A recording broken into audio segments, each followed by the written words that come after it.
because there's so much chaos, so much confusion. We don't know who to look at. We got two people in the White House. We don't know who to say. Who's saying what? Y'all ain't hearing me. I might got some Republicans in here, but I'm going to tell you something. Two heads is a monster.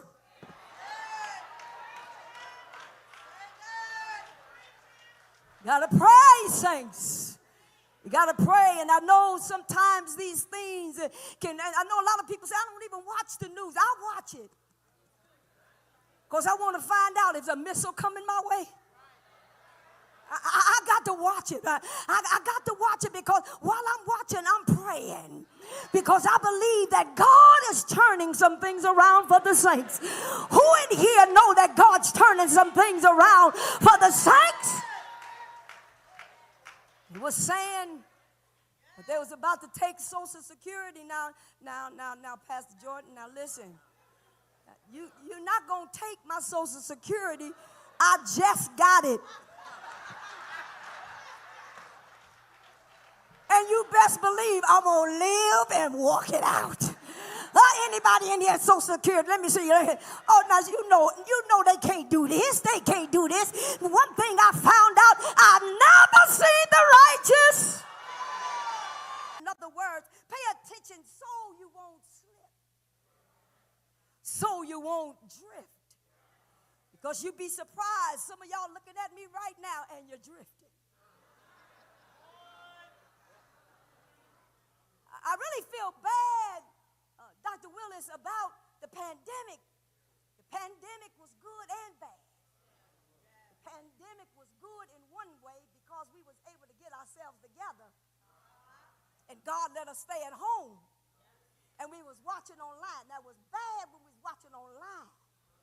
Because we can't get y'all out from up under that TV. You won't come to church. Oh, it's tight, but it's right. Look at your neighbor and say, if you don't say nothing, you're guilty.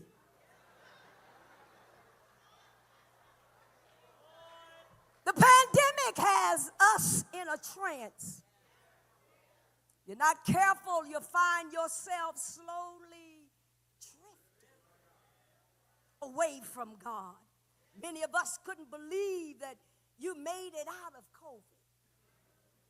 You saw one person dying in your family, then you get another call, another person dying. You get another call and another.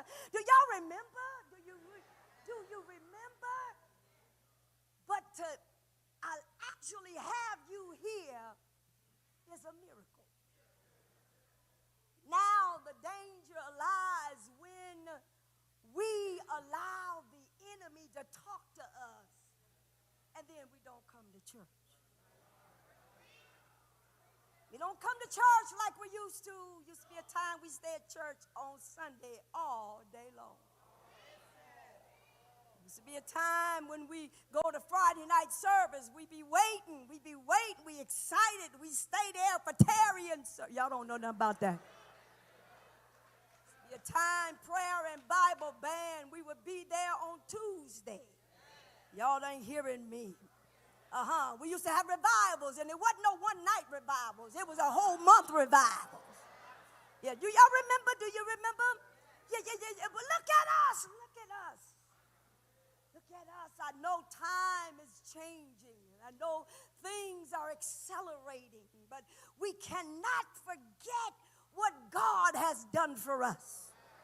If we're not careful, the danger lies that we will find ourselves drifting away from God, drifting away from church, drifting away from fellowshipping, drifting away from prayer, and drifting away from hearing the word on a continual basis, drifting away from the real praise that you give to God. If you don't give God what is due to him, you're going to find yourself drifting away from him.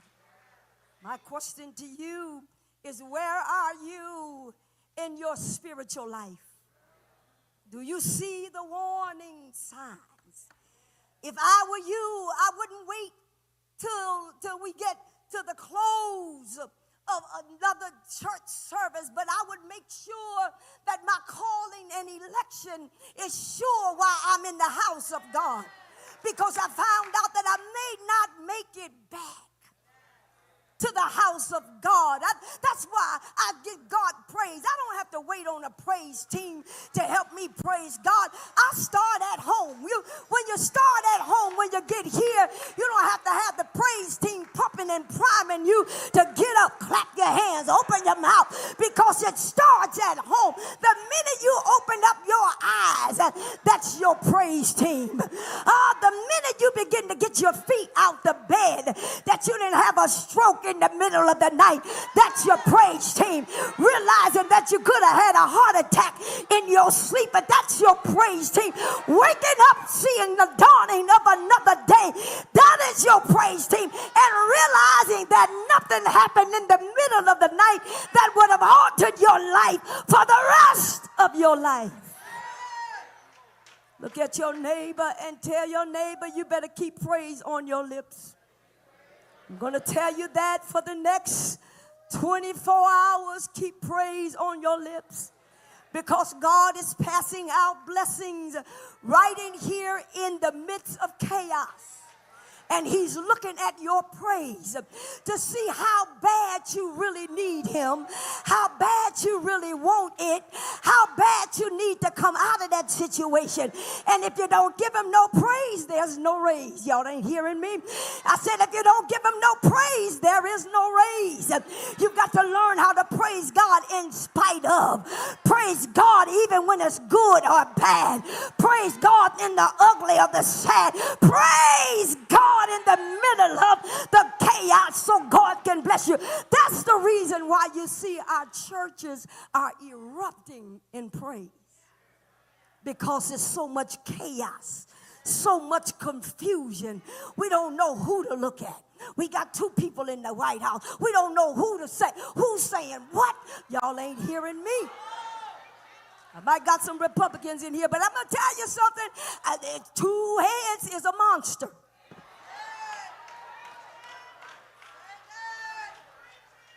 You got to pray, saints. You got to pray. And I know sometimes these things can, I know a lot of people say, I don't even watch the news. I watch it, because I want to find out if a missile coming my way. I got to watch it. I got to watch it, because while I'm watching, I'm praying. Because I believe that God is turning some things around for the saints. Who in